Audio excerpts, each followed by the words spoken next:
আজকে কি রান্না হবে মা? ঢেলা মাছ। ঢেলা মাছ রান্না করবে? হ্যাঁ, বেগুন আলু দিয়ে, নতুন আলু দিয়ে বেগুন দিয়ে। ও, নতুন আলু বেগুন দিয়ে ঢেলা মাছ রান্না করবে। এটা ঢেলা মাছ হচ্ছে নুন হলুদ মাখিয়ে রেখেছো? হ্যাঁ, আগে থেকে মিশিয়ে রাখেছি যে নুনটা ভিতরে ভরে। আর কি আর নিয়েছো? এই সরষের তেল নিয়েছি, লবণ নিয়েছি, হলুদ নিয়েছি, আর এখানে আদা জিরে লঙ্কা বাটা আছে। আদা জিরে লঙ্কা একসঙ্গে বাটা। হ্যাঁ হ্যাঁ। এটা কাঁচা লঙ্কা, কাঁচা লঙ্কা, এটা টমেটো কুচি, এটা হচ্ছে ধনে ধনে পাতা, পাতা, এটা জিরে ফোড়ন দেব। জিরে ফোড়ন, আর হচ্ছে এখানে বেগুন আর আলু। আর এটা হচ্ছে তোমার ঢেলা মাছ। ঢেলা মাছ। ঢেলা মাছের বেগুন আলুর ঝোল হবে, পাতলা ঝোল হবে, খুব কম মশলা দিয়ে রান্না হবে। ঠিক আছে, আপনারা সাথে থাকুন কিভাবে ঢেলা মাছ রান্না হচ্ছে। ঢেলা মাছ খেতে ভালো, কিন্তু ঢেলা মাছে কাঁটা, প্রচুর পরিমাণে কাঁটা থাকে, কিন্তু বেশ ইলিশ মাছের একটা ইলিশ মাছের গন্ধ বেরোয় ঢেলা মাছ দিয়ে। কাঁটা বড়।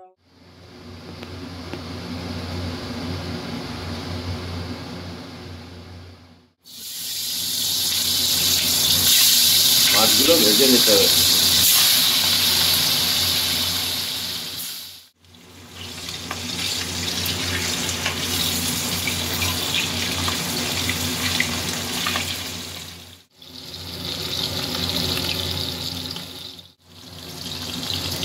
এইভাবে উল্টে পাল্টে মাছটা ভেজে নিতে হবে।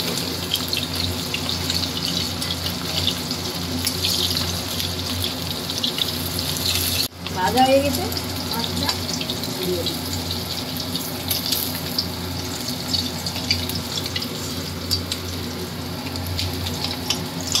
বেশি ভাজা লাগে না, অল্প ভাজতে হবে, কটকটে করে ভাজা লাগে।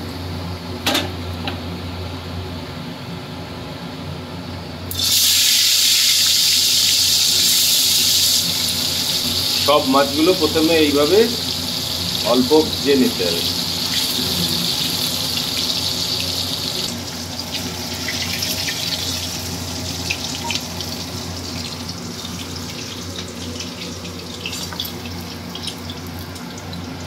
এইভাবে এক এক করে সমস্ত মাছগুলো ভেজে নিতে হবে। এই আলুটা ভেজে নেব, মাছ ভাজার তেলেই ভেজে নেব। মাছ ভাজার তেলে তারপর বেগুনটা ভাজবো। আলুটা ভাজা হয়ে গেছে, এবার আমি আলুটা তুলে নেবো। আলুটা তুলে বেগুনটা ভাজবো, বেগুনটা এক পাশে রেখে দেবো। বেগুন কেটেছি,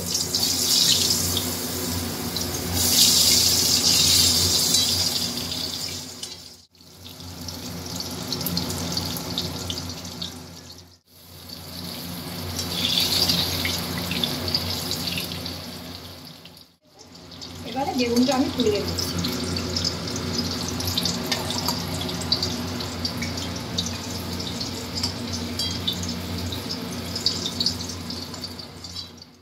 জিরেটা তেলে দিয়ে দিচ্ছি, জিরে ফোড়ন দিয়ে দিচ্ছি।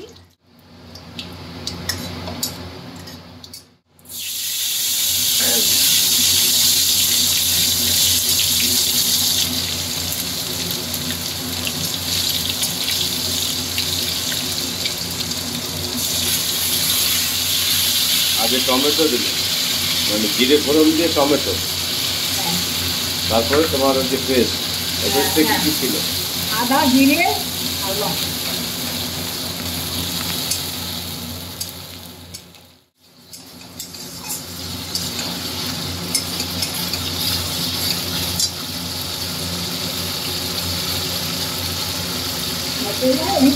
অল্প লবণ দিয়ে, লবণ দেওয়াতে মাছ মাখা অল্পই দিয়ে। মাছে লবণ হলুদ মাখানো ছিল বলে অল্প লবণ, অল্পই লবণ ধরিয়ে দেবো।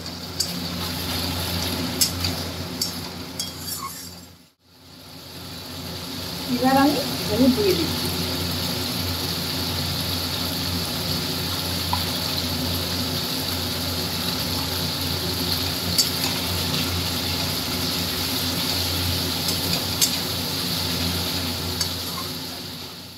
মশলার মধ্যে কষানো।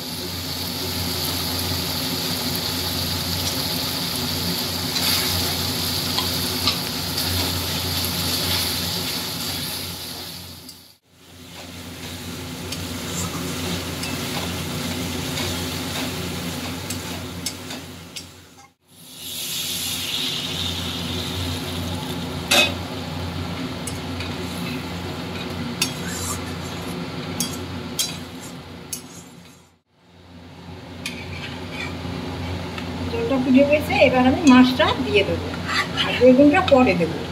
বেগুনটা তো বলে যাবে, এই জন্য কি বেগুনটা পরে দেবো।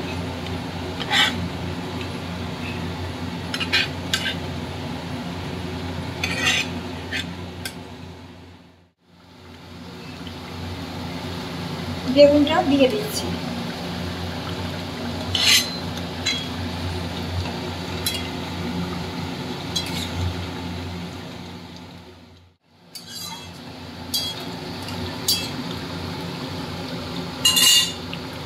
ঝোলটা হয়ে গেছে। আমি এখন এই যে কাঁচা লঙ্কা নামানোর আগে 4টে কাঁচা লঙ্কা দিয়ে দিচ্ছি, আর ধনে পাতা দিয়ে নামিয়ে দেবো। এই ধনে পাতাটা দিয়ে নামিয়ে দেবো।